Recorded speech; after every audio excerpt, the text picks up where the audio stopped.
Yeah. The Alpha Podcast is brought to you by Rich by Rick Ross. Barber-approved luxurious formulas will make your hair and beard soft, shiny, and nourished. Suitable for all hair and beard types. You gotta have the game if you want to get the work. Boss up, Rich by Rick Ross. Yeah. What's up, guys? Y'all already know who it is. It's Alpha. And it's Chris Loso. And this is the Alpha Podcast. Yo, thanking y'all for tuning in with us. We got the celebrity of DSU right here. I'm a regular guy. You're a regular guy, man? Yeah, this ain't even me. It don't even seem like you're a regular guy. We have everybody using your hashtag on there, putting that damn DSU lighting on there. How's it been? How's it been since with the stardom and all that? Man, it's been different, like seeing how the campus showed me love. Like before it took off, I be in Conrad, nobody want to talk to me. Then a week later, everybody's Christian, oh my God, hey. So it's like I appreciate the love, I appreciate the support. Right. So do you find it like How did you even start with it? Did you get all the freshmen first, or did you have to go up to the people you already knew, like the upperclassmen? So honestly, my freshman year around like January, I started saying it. Like I would walk out of Towers in the morning, and I'd be like, wow, DSU Lighting really hit like right here, and I would always talk about it. And then people were like, not laughing like ha ha, but they be like, yo, what are you talking about it for? Like, it's just regular light. And I'm like, I like it, and I did it as a joke. So nobody was talking about it at all. And then one day, I think JoJo, the freshman in the building, she posted it, and she tagged me in it. And then the next day, like 3 other people did it, and they all tagged me in it. Woke up the next day, and it was like 10, and I was like, how did this even happen? Next thing you know, I got 40, 50 people talking about it every day. I walk around the campus, all I see is that damn DSU lighting. I'm like, wow, like I'm dead. Look at me starting something by accident, because that was never the goal. So how many times you did it at first before anyone even started to do it again? I would say I probably have made about 100 damn DSU lighting videos before it ever took off. Wow. Because I used to do it, if not every day, almost like every day. Like if it was sunny, my camera was out and it was on my face, whether it was on Snapchat, Instagram, like it was on my face, and I was like, that damn DSU lighting. Like I set the hashtag way before it blew up. Like one of my pictures, I think the first time I ever said it was with my white Nike sweater, and I was like, that damn DSU lighting, and I'm sitting on the benches at the MLK. Yeah, in the MLK. Wow. So do you find, did you thought like, you didn't think at first like, oh, they trying to copy me? Or was it like, oh, nah, they just doing it to... At first, I thought they was trying to copy me because nobody knew. Like, there was one day I was walking in the MLK, and I heard, like, 4 people say it. They was like, that damn DSU lighting. I was like, hey, I say that. Yeah. What are you doing? And it wasn't even like a joke just because he was there. Yeah, they was like, really doing it. They was really standing in the window at the MLK like, yo, that damn DSU lighting. I'm like, I say that, like, that's my thing. And then next thing you know, everybody found out it was my thing. And I'm like, wow, now I'm Mr. Damn DSU lighting. Yeah. See, because I was about to ask about that. I was about to ask about the people that don't really know, or they just doing it because they see other people doing it. And they don't really even know, like, you started it. How you feel about those people? Those people, I love y'all because, y'all show support. But when it first happened, it was so funny because it was like, I'd be walking around, girls and dudes, they coming up to me, yo, what's up? Girls that was never giving me hugs was walking past me. Now it's, hey, Christian, Mr. DSU lighting. I'm like, who is this? Dude's coming up to me, yo, bro, what's up? What's the move? Wow. Now they know you. Yeah, like now everybody know me. Yo, bro, can you do this for me? You got some clout on the gram. Mind you, I just got like 1,000 followers like yesterday. I still was nobody. Wow. And then what I seen, another thing that caught my eye, I was seeing when you did something where you was on the ground and you was just laying there, getting the sun. You feel me? We're going to showcase that video for y'all. But yeah. Wow, I didn't even know that. But so that idea happened when one day I was leaving Conrad, and it was me and Bahari. And it was like right before homecoming season started. And I was like, yo, bro, I want to like make the whole campus know about this. Or you think it'd be funny if I just laid and pretended I was suntanning right next to I Love DSU logo? He was like, nah, bro, that would dead be funny. I was like, yeah, with the shades and all of that. So I just did it. Like, I woke up one morning, I left, laid out a towel, and just laid there. And it was cold that day, too. It was mad windy. I was sitting, I was like, yo, we gonna do this in one take. If we mess up, we mess up. But this is gonna be the only take. And that video got like 2,000 views, and I got like reposted on one page. I think it was HBC Roundtable. Wow. Oh, you see, look, you feel me? I didn't even know about HBC Roundtable, you feel me? But, it was on Twitter. They posted on Twitter. I think they posted it on their Twitter. They posted it on their Instagram. And I tried to get HBCU grad to post it, but they had to go through their team, and I guess I didn't get picked by the team. But it's all right. When I drop another video, they're going to pick it up. It's going to be soon enough. So, did that inspire you after that, the damn DSU line? Did that inspire you because you also had other positions in school? You had the Mr. Romeo? Mr. Romeo. Explain that for the people, too. All right, so Mr. Romeo, I am the face of the Zeta Delta chapter for the Sigma Gamma Rho's here at Delaware State University. I attend their events. I'm just like a public figure for them. But honestly, like, when that took off, it was never planned. Like, everything else, I wanted to do Mr. Romeo. I wanted to run for Mr. Junior. Like, everything that I've done, I wanted to do that. But what came from me doing Mr. ThatDamnDSULighting, that inspired me to really say, like, yo, I'm really this funny. Like, I always wanted to be a comedian and make jokes. And I always think, like, I only make my friends laugh. Like, I'm not that funny. Then for me to post a video and half the people that watched it didn't even know who I was, it was like, wow, like, I'm really that funny. Like, 400 people liking the pictures, 100 people sending it to people on Instagram. Fact. I'm like, wow, like, okay, I could really do this. You was looking at the insights? Yeah, I was looking at the insights like, yo, like 50% of the people done watch this video. Oh, I'm on the Discover page? Oh, yeah, I made it in life. Yeah. I was telling Instagram, get my blue Discover check. page, man. Oh, yeah, you need that blue check. Yeah. Or we need to get a DSU check or something like Fact, that. Get something. the check on the gram, something like that. Let's do our own thing. Nah, but, yo, that's dope, you feel me? And I wanted to talk a little bit, because you're a sophomore, right? Yeah. Sophomore, getting into your junior year. You feel me? You also now Mr. Junior. Yes, I am. You feel me? So, yo, you just collecting these positions up now. You feel me? It's crazy. Yeah. Yeah.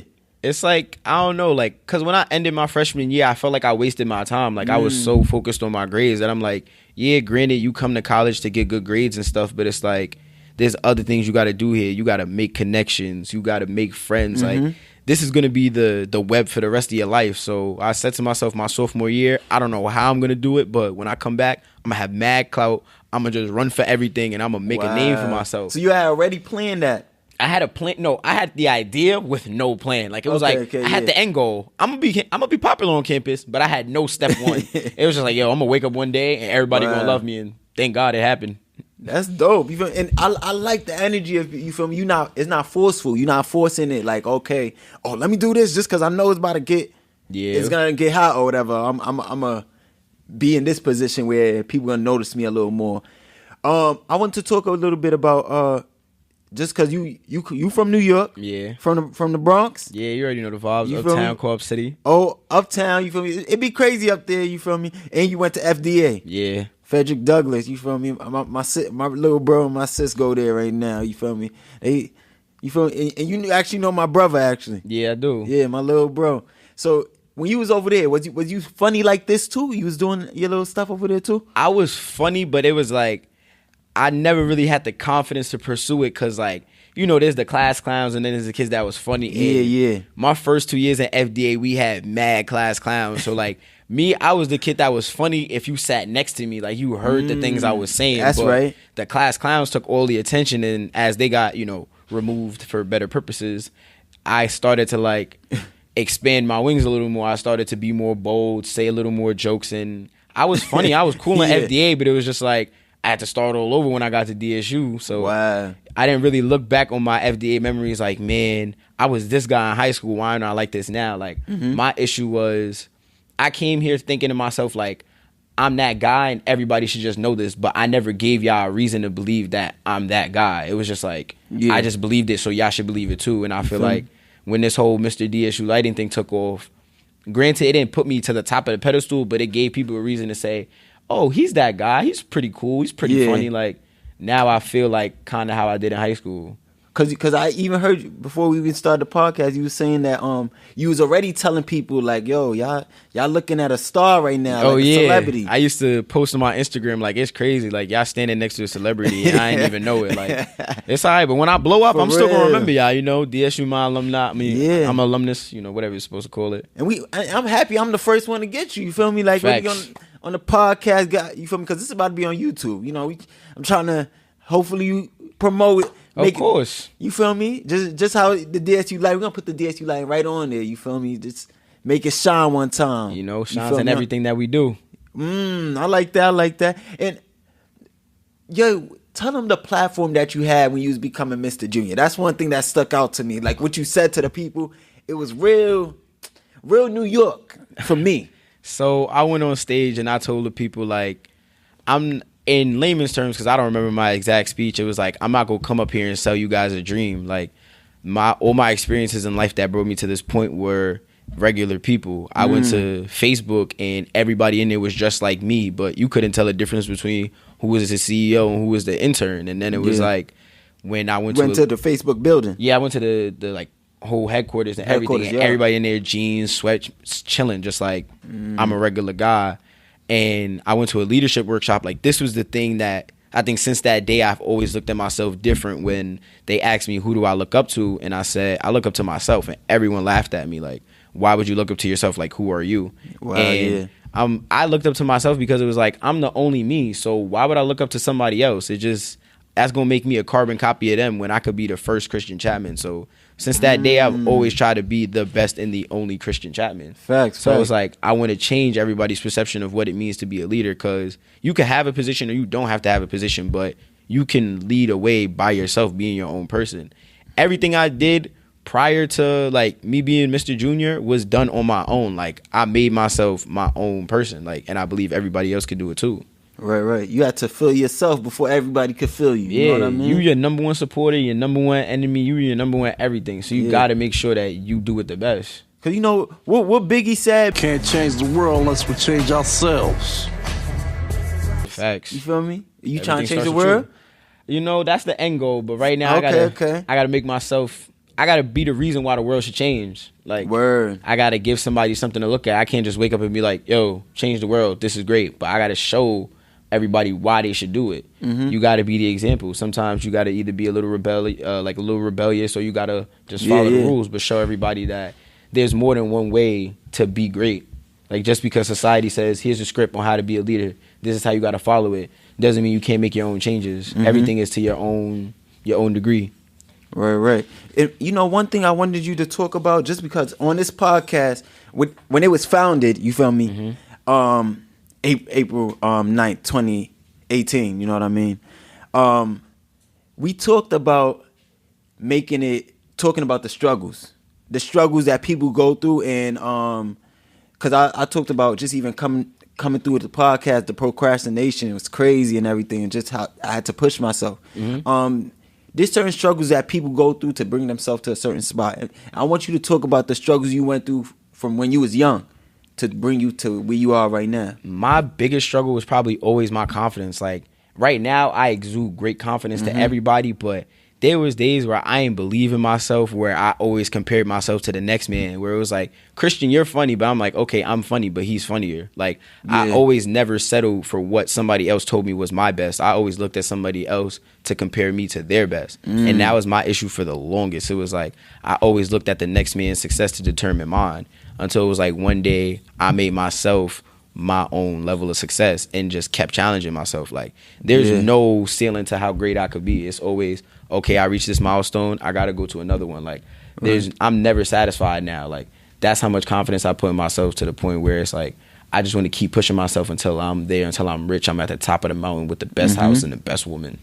The best woman? Yeah, the best woman. Woman or women? No, woman. Oh, okay. Yeah. I like that. Because also, I remember when you was doing your speech for even Mr. Romeo, you was talking about some of the defects. Is it wrong for me to say defects? And it don't bother me. My mom always told me that having a disability is just a disability. An ability. Yeah, you right. Yeah, it's so good. I'm bugging out with the words, you feel me? Niggas don't know the correct terminology. Nah, you know that's what so I mean? good. But yeah, so Can you talk about that? Just some of the people that might be even going through that or have those types of disabilities. So I was born with cerebral palsy. I'm hemispastic on my left side. A lot of my muscles are tighter or they're smaller compared to my right side. Like, cause my legs is out, I could use an example. Like, my right calf muscle is a lot bigger and holds more muscle than compared to my left one. By the way, enjoy my socks, guys. They're Christmas themed. Like, this one is very skinny, but like that's some of the issues I had. And growing up, I used to have to wear a big brace on my left leg. And people would always ask, oh, what's wrong with you? What's this and what's that? And I would always tell them over and over again. Yeah. In sports, I'd either be picked last. Like, it was always, look out for him. He has a disability. Like, people put me on a crutch. Like, they let my disability define me before I got to define myself. Right. Even when I was born, it was like, oh, he going to be in special education classes. Oh, he should do this and he should do that. But I think my mom, because if she didn't fight for me before I got the chance to fight for myself, I wouldn't be where I am now. Like, she told doctors, my son's not going to be in special education. My son is smart and if not smarter than the next guy. And that pushed me through to always be in honors classes, do my best. Not necessarily do my best because, you know, we all have struggles, but, you know, always make sure that my best foot was put forward because regardless how good I do in life, somebody has a label for you no matter what you do. So it's like, I got to make sure that I speak for myself before somebody else tries to speak for me. Yeah. Cause you can't settle. Some people be stuck in the label like, oh, well, I went through this, so I can't really do these stuff. You feel me? So you feel me? People be putting themselves in the label that other people put on them. You know what I mean? Also, cause I actually agree with you. You feel me? A lot of times when I was even growing up, they was like, yo, you think we need to evaluate him? He should get an evaluation just because I was so wild and stuff like that. I used to play around. It was like I had ADHD. What? ADHD. ADHD, yes. You feel me? So I was like, I was just playful, and I'm even like today. You feel me? I'm always you playing still the around. same. You always just you. It's alpha. So they used to think like, yo, this is a problem. Like you need to give him some drugs or something like that. But and I can also even relate to even having to go to even when I was bad. Like you feel me? They was like, oh, we gonna put him in a special ed class. See, you want to act crazy? That's how they was thinking. Because back then niggas wasn't like, trying to be correct, like you feel me? They was like, "Oh, you want to act crazy? We gonna put you with the crazy kids." It's you like, feel me? I say that's what the teacher was really telling me. Like, I would say that like when it came to like how you said getting tested and screened or whatever, I say maybe until I was about 7 or 8 years old when I was in school, people would just come in and take me out of class. Oh, Christian, how's this? How's that? Like making sure that I was really that smart to keep up with the next kid. Like there was one day I got my mom in trouble because they was like, do you wear your brace all the time? And I was like, yes, because if I don't, my mom gonna beat me. And then they called my mom in school the next day like, you beat your son? She said, yes, I do when he doesn't listen. And it's like things like that. Like it was always like one little thing that could have put me in a special ed. Like it was like, oh, he got to take these physical therapy classes. But that's regular for us. You feel me? Just being in a black household, like an African American household, like yo, you acting up, you gonna get a beating. You feel me? Quick little pop out on me. You feel me? a quick little pop. You feel me? But word, yo, and I want to thank you even for sharing that because there's a lot of people that actually go through that stuff, and I want to even apologize for again saying the word. You know, nah, it's okay. Instead of saying disability, but I want to thank you for even telling your story. You feel me? You're welcome. So we about to get into. Oh, nah, they getting spicy. You familiar with it a little bit? No, tad bit, but you can refresh my memory. Spice. Yeah. Oh, nah, you like that? You like that little intro? Yeah, that baby's kind of funny. It sounded like something I'd have said when I was younger. I'm dead. I had one of those reckless smiles. I had my niece say that. It was actually her birthday yesterday. Happy birthday, you feel me? Happy to birthday. Zoe. You know what I mean? So yeah, the first thing in oh, nah, they getting spicy. So earlier, before the Nipsey Hussle funeral, we had some little stuff going on where Kodak Black, he was saying some stuff about Lauren London. Yeah, Lauren London. He was saying some stuff about Lauren London. It was like people was like, "Whoa, hold on, you gotta relax with all that. Yeah, it's too soon." You know what I mean? So I kind of have a little bit of a clip right here, just to show what he had said and everything, and just like how people's reaction. Wait, actually, before I even play what he said, how was your reaction when you just first heard it? When I first heard it, I didn't know what he said. I just was told, oh, Kodak said he want Lauren London. And I was like, what? Like, shorty is freshly widowed. Like, you gotta relax over there. Then when I seen what he said, I was like, I got it. I understand it, but it's like it's way too soon, Kodak. Like, Yeah. that wasn't it to say. And I heard some people were saying like, oh, yo, it's not that serious. It's not, you feel me? It's just too soon. It's not what he said, because I felt like it was wrong of what he even said. You know what I mean? Just like, why would you even though she a widow, she probably don't want to be with nobody else. Yeah, like oh, I'm gonna let her wait 2 years and I'm gonna get her. Like, well, I was like, hold on, bro. You like slow down. You know what I mean? Like, people who was saying it wasn't wrong were the same people that was comparing it to Faith Evans, because isn't she married to Biggie's own man's, like Stevie J now? Yeah. So it's like people try to compare it to that. Like, Stevie J and Biggie was mad close, and then he go and turn around and marry Faith, and it's like neither situation was right. Granted, I don't know Nipsey and Kodak's friendship, but like you can't just go out on social media a week or two after the man's death and then go, oh, I'm gonna go after your wife. I'm gonna give her a year to cry about you though, but after that, it's fair game. Like, you can't determine how it was long crazy somebody's to pain. me. Like, you feel me? So we're gonna play a little thing of so after the whole situation, this is where Kodak Black said, "Oh, I'm sorry about it," because he was trying to holler a little bit. You feel me? Wait, what you gonna say though? I was gonna say he apologized and then ruined the whole apology. He goes, "I'm sorry, even though I ain't offend you." Like, what? Even though I didn't offend you. Something along those lines. I was like, yo, Kodak just be out here wilding. Okay, we about to play this right now. In any shape or form, Okay. I disrespected you, knowing under, in any shape or form, I'm sorry. Even though I didn't. And rest in peace to dude. Even though I didn't.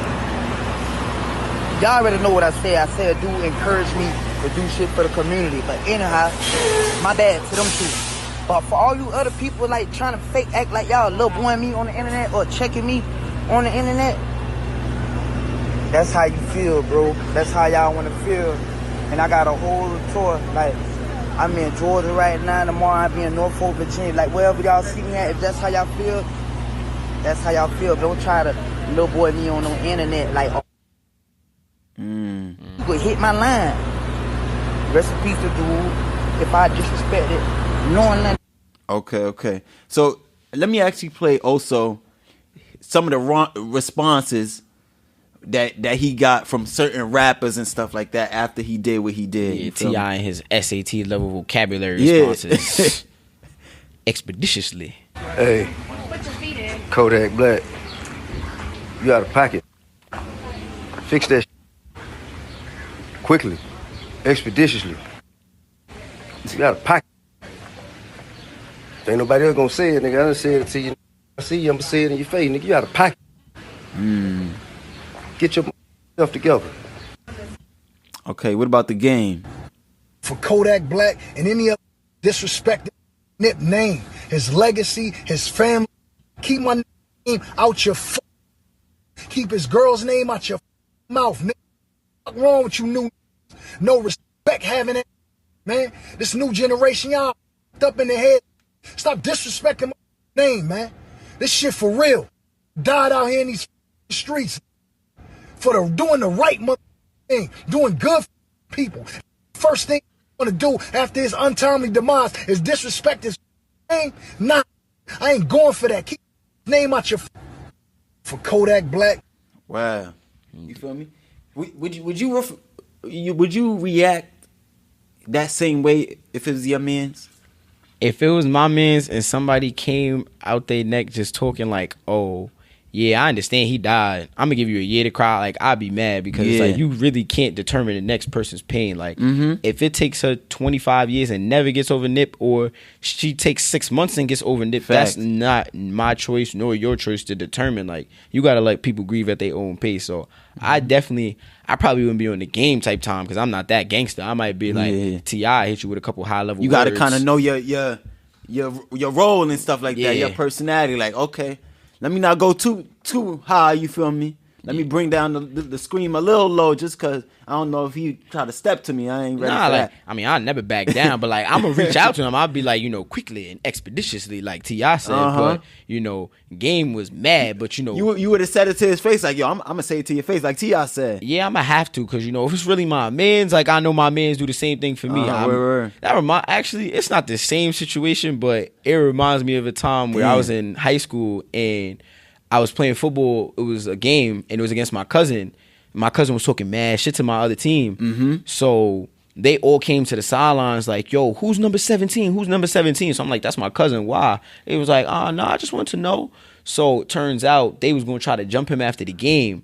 Mind you, one of them that was mad was my man's Musa. Musa's like 6'4", 6'5", 300 pounds. And he was like, yo, I'm putting his lights out right after the game. And he's standing by the gate waiting for my cousin to come up the steps. So I'm like, yo, I understand this my team, but that's family right here. Me and him wasn't the closest, but it was like, your dad and my dad's cool. Your dad held it down for my dad, so I'm going to do the same. So my cousin's walking up, and I'm like, yo, stay right here. Y'all not touching my cousin. And I'm looking up to Musa like this, like, yo, you're not touching my cousin. And in the back of my mind, I'm like, yo, he could really put my lights out right now because I'm not stopping this punch. I understand that. I was like, you know what? I got to hold it down for my family. In my mind, I'm like, yeah, he can't stop me. But in the back, gotta show it. Shit, Christian, you going to get this hit, and you better eat it because you hit the floor. Ain't no getting up. So it was just like, I don't know. I wouldn't be scared, but I know I would do it. You feel me? You gotta put yourself in those positions sometimes, just because you feel me. You gotta hold down certain shit. You know what I mean? Like, so I understand that because it was one time. I don't know if I talked about this before. We was in the movies. I was in the movies with my girl. You feel me? And I guess she was kicking someone's chair a little bit. Or someone was kicking her chair and then the boy was like, yo, can you stop kicking my chair? She was like, okay. Mm-hmm. Can you relax? So I'm like, damn, what? She a little hype right now. She trying to get me. Sitting there like, damn, I gotta step up. Yeah, stop kicking her chair. Stop kicking her chair. You really had to add that in the back. You feel me? I wasn't ready. The nigga was tall. He came up. But I was stop kicking her chair, man. You feel me? Relax. Have a good time. And I guess she did it again, and he looked back. And then I was kind of ready. I was like, what's up? If something want to go down over here, you feel me? Is whatever. You feel me? But I was like, yeah. What you looking back for, bro? Like, come on. We here to watch the movie. Yeah, we all here to have a good time. Another part was when someone took my seat at the thing. You feel me? You know when they give you assigned seats at the movies in New York and niggas take it. You feel me? I was like, yo, excuse me, this is my seat. They was like, oh, well, people's in our seat, so you got to move. I'm like, no, this is my seat. When the guy get up, he like, but there's other seats here. You could go sit all the way in the front. I'm like, okay, I'm gonna sit in the front. Okay. Nah, I was kidding. I'm kidding. I'm sitting in the front. Look, he started looking like, oh, that's what happened. Nah, I was like, I'm going to call him in. You better give me the seat or I'm calling him in. You got to go back to your seat. Tell the niggas on your seat to go back. You feel me? Because at a point, I was like, get out of here. I paid the money to sit here. Niggas ain't going all the way to the front so they could be like, not really seeing shit. You feel me? So you gonna have to get my seat back a little bit. You don't got to hold it down. Somebody was going to sit in the seat and it wasn't going to be you. You know what I mean? But okay, let's move on a little bit. So now we get on to Nipsey Hussle's funeral. Mm-hmm. You feel me? It was a lot of good things said then. I really loved Lauren London's speech a little bit. So we're gonna play it a little bit. All right. Okay. 3, 2. We lost an incredible soul. We lost someone very rare to us, and we lost a real one. And we won't ever be the same. But in Hustle's words, because he used to always say this, the game is going to test you, never fold. Stay 10 toes down. It's not on you, it's in you. And what's in you, they can't take away. And he's in all of us. Had the stadium out. Pack it out. And to Ermias, the love of my life, you know what it is. Grief is the final act of love. My heart hears you. I feel you everywhere. I'm so grateful that I had you. I love you beyond this earth. And until we meet again, the marathon continues. Let's get some more emotion. You feel me? Yeah, I loved exactly what she said. You feel me? The marathon continues. I actually put that in my last post. I went to the concert, had to do it for Nip real quick, and I kind of wore the blue out. You feel me? I was blued up. You feel me? Just do it for Nip real quick. A little neighborhood. Yeah, cripping a little bit. I heard you neighborhood. Just a little bit. You feel me? But yeah, so I actually really loved what she said. You know what I mean? And then I heard his daughter was speaking. And she said that he came to her in a dream and something like that she had, and basically showing her heaven a little bit. Mm-hmm. You feel me? So it's like I was like, whoa, it's kind of I think a lot of people really felt that in a way. You feel me? Like it's different from a lot of stuff that happened. We never was here for the Tupac and the Biggie stuff, but it's like we was here for this, and it like left a real big mark. You saw how much people was there for him. You feel me? And why do you think people are so hurt? People felt this more than...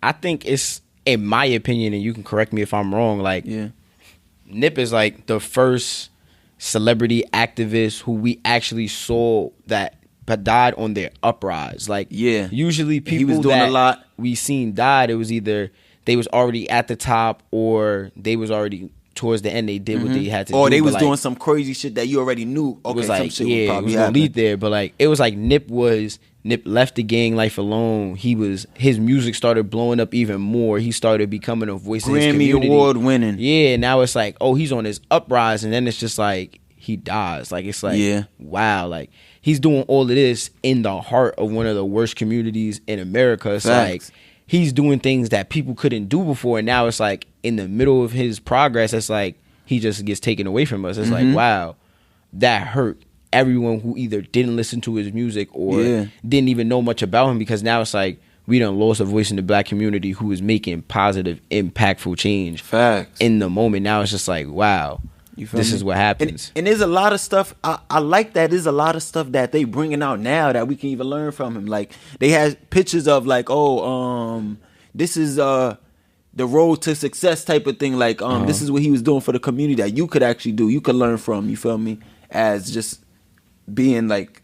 And I think that's another thing something he did that touched a lot of people more with Nip is that, and I'm not saying he was broke or anything, but it was like the things he was doing was like something that I could do. Like, usually whenever we see people do things, it's the like real estate stuff a little bit. Yeah, like we look up to people like, for instance, LeBron. LeBron opened his own school. It's like, I can't open my school. I don't got no money for that. But the things Nip was doing, that's just walking in your local community center and just saying, look, I got a plan.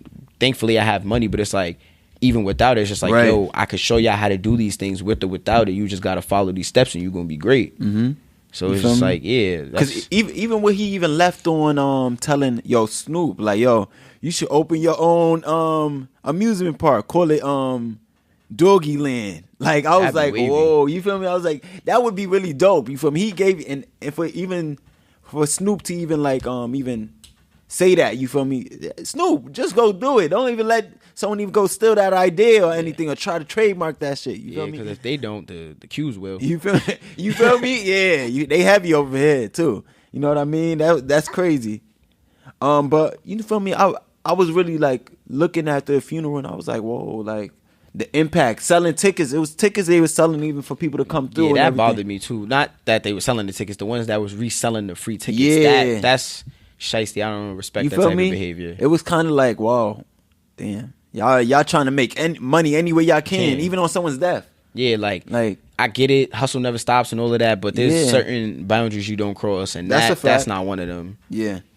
So I want to just say R.I.P. to Nipsey Hussle. You feel me? Facts, like he said, the marathon continues. Another thing I wanted to talk about. Let's just get into it, just because we're gonna finish off with this a little bit. So basically. Hold on. Oh no, they getting spicy. Yeah. Did you go to the concert? Nah, I Spring didn't. Fling. Spring Fling was crazy, man. You went to the party though? I went to the day party. I ain't go to the party. Oh, okay. Well, let me tell you, we had a Spring Fling in DSU. You feel me? This is DSU Edition. I don't say that too much, but we had Spring Fling. We had Lil Durk. Well, G Herbo came out first. We had G Herbo first. And then Lil Durk came out, you feel me? Durkio. Yo, it was crazy. Like the women, I think the crowd was more live for Durk. Mm-hmm. I would say, you know what I mean? It was more crazy for Durk. Shout out to G Herbo. G Herbo had it turned. Niggas was throwing their gang signs up. You feel me? Niggas was on top of niggas' backs just so he could see them doing their little shit. You feel me? Yeah, exactly. He was on his shit. Like I was like, oh, okay. Shout out to G Herbo for coming out. I ain't get a drop. You feel me? I wanted to get a drop from one of them. That's all right. Next time. You feel me? Next time. You know what I mean? Hopefully when you in the court, you get in there. You feel me? Yeah, most definitely. I'm going to HAC. Help me out. Of course, whoever we get, I'll make sure I get a drop for you. You feel me? Yeah. You feel me? People be getting their pictures and forget about. Oh, can you get a drop for my bro real quick? You feel me? Yeah. Little that son. one drop can just take you so far. I put that in the intro. Look crazy. They be like a drop from G Herbo. Yeah, like he's shouting at the Alpha Pod. Like we gotta tune into this now. Facts. You know what I mean? But yeah. So yeah, the concert was crazy. My girl was there. You feel me? She was singing all the words. I was like, whoa! I always knew she was kind of like ratchet. She liked the hood shit a little bit. Not ratchet, but she kind of hood. You feel me? She from Long Island, but she got a little hood in her. You feel me? So I always knew she had a little bit of the hood in her. But when she was singing all of G Herbo's words, like his last song he performed, he was like, homicide and down around. And, what's that song called? That's what's it called? I can't think of it. It's on the top of my kill shit. Yeah. She was singing that word for word all the way to the ending. I'm over there like, I've never seen you in this manner. You feel me? I never seen her in person, but I heard her. Back then, like when we was younger, she used to sing with her friends and stuff like that. Like, and I was just be like, okay, yeah, it was us getting to know each other. But she hasn't seen it for a minute. So when she was singing, I was like, you beastin', like, damn. Like, I don't even know the words to this song like that. You feel me? And then she started singing all the Durk's, his old shit that he was doing even too. I was mad. Like, it was crazy part is, I said, I don't want to go to the concert because I don't listen to Herb and I don't like Durk new music. I like his old music. Like, and he performed a few of those. And would have played all the Sign of the Streets 1 and played Sign of the Streets 2. Yeah. I'd have been in there. You would have thought I was from Chicago. And I'm like, he gonna play his new shit, so I won't be worried. I get back, they like, he performed 52 bars. Yeah. Bang, bros. I'm like, because niggas was chanting it. Niggas are like beasting. Like, I was like, whoa. Like, and they was like, dang. And then we performed, what's the song? What's he said? God, what's that song called? It was his old music? I'm rolling. Oh, that's G Herbo. G Herbo. I'm rolling. Yeah, he performed that. Niggas was going crazy to that. And then Durk performed some other shit. You feel me?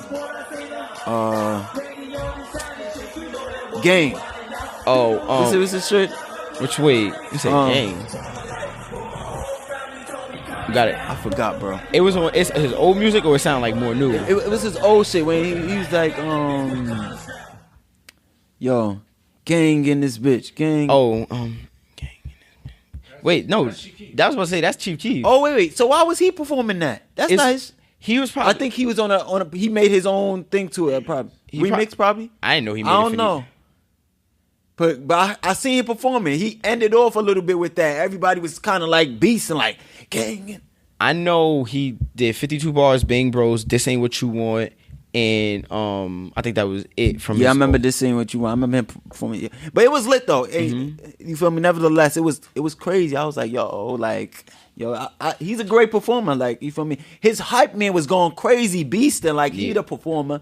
His mic wasn't really turned on, you feel me? After a while, they made it known to me. I was like, yeah, his mic ain't really turned on. He over here, like, this his track, like, swinging the dreads all around, going crazy. Like, I was like, oh, damn. You need a good hype man, though. I can't be mad at him. I'm looking at him like, what are you doing next? Like, niggas is going crazy.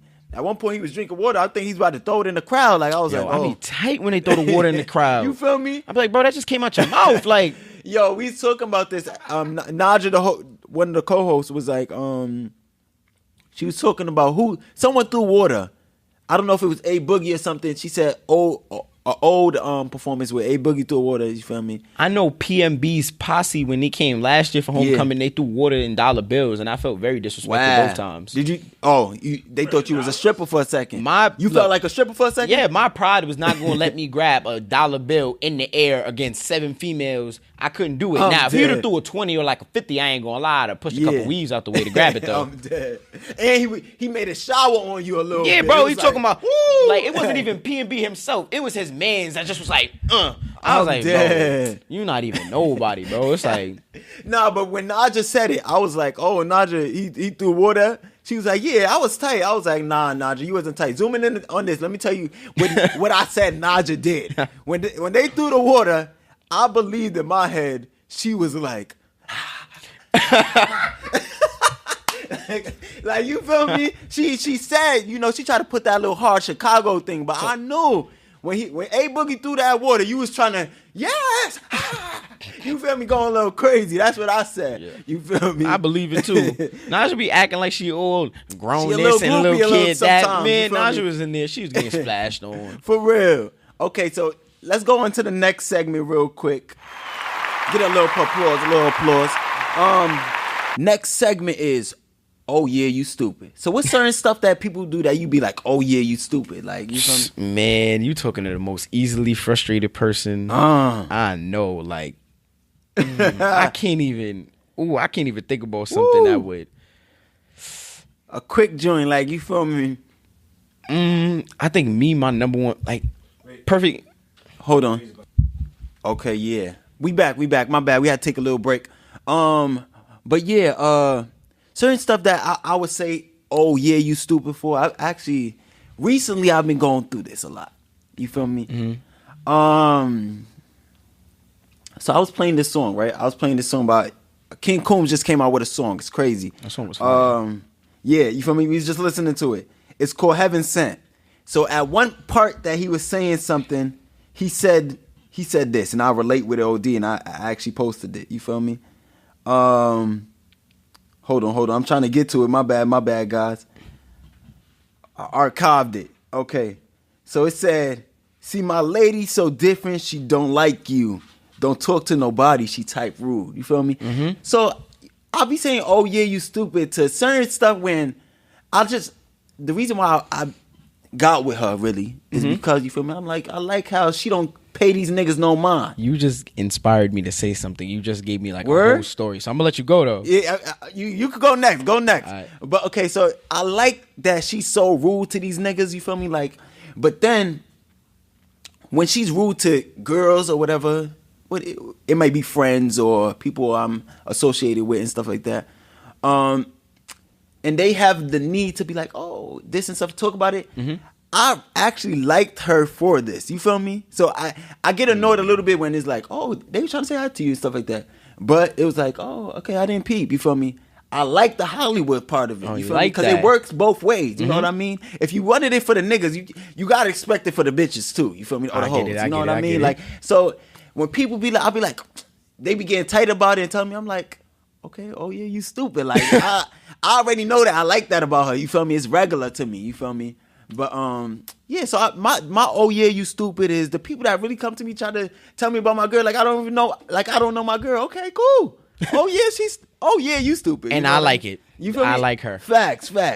Nah, you. Oh, so what you was gonna say? I'm opposite, but it's on the opposite spectrum. So it's like me. I don't want to say I'm friendly because some people say I don't say hi to them, which it's not my fault. I don't be knowing, but I'm real open. I'm funny. I make people laugh. Like, I have very attracting qualities about me.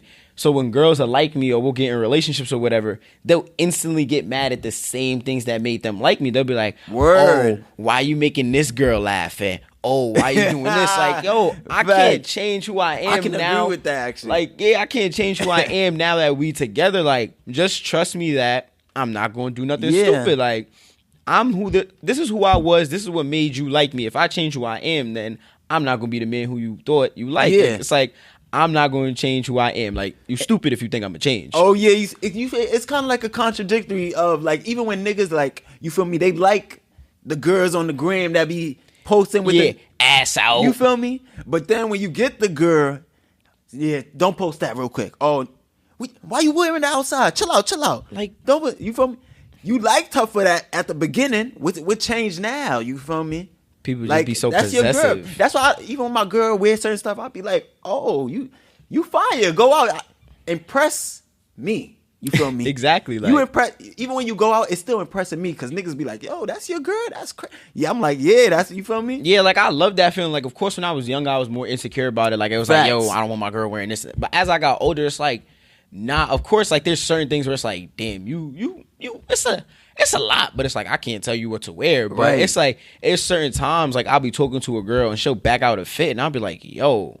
Niggas is really about to come up to me like, yo, Christian, you talk to her? Yes. You feel me? I got that. Don't you love that feeling when niggas is being like, oh, that's you? That's you? You feel me? That's you, big dog? Yeah. That's me. You feel me? That's a fact. I love that feeling. Like niggas be like, yo, that's crazy. Yo, she's bad. Like even girls come up to me like, yo, she look like an IG model type shit. Like, you feel me? Like, and I'll be like, whoa, thank you. You feel me? Like, I just do it. You feel me? Yeah, like those compliments. Huh? Okay, we about to end it already. All right. But yeah, say you said what? Nah, I was agreeing with you. It's just Word. like I love these feelings where it's like I like when people say, yo, Christian, that's you. Like, yeah, I scooped that. Like, Word. I don't want people being envious because that makes things like bad. But like, I want people to want what I have sometimes when it comes to the girls that I'm talking to. Like, that means I'm doing the right thing if you want her. Like, if it's like, damn, she look good, that means I'm doing the right thing. You feel me? And that's what I love. That's what I love to hear. You feel me? And I respect even guys that's out there, like, you feel me, with they girls, and I see them stunting with it and how bad they girl looking. Even the older guys, I'll be like, yo, wait till I get on that level. You feel me? Like, you feel me? But yo, I want to thank Mr. Loso for coming on. You're that welcome. damn DSU lighting. Shout I forgot out to you. drop that. I forgot to say drop my merch. I had my sweater behind me, and I got so caught up with the topics. Oh, that's a fact. I didn't even think to We're gonna take say a it. picture. We're gonna take a picture at the end. We're gonna take a picture with it. But yeah, you know, drop follow the page, Chris_Chris.Loso, Yeah. that damn DSU merch to get your sweaters, your shirts, and all future products. All future products. So you got a few of them coming out. Yeah, I want it to be like a seasonal thing. Every semester is gonna be something new. I like that. Yo, shout out to him. Yo, this is the Alpha Podcast 1-800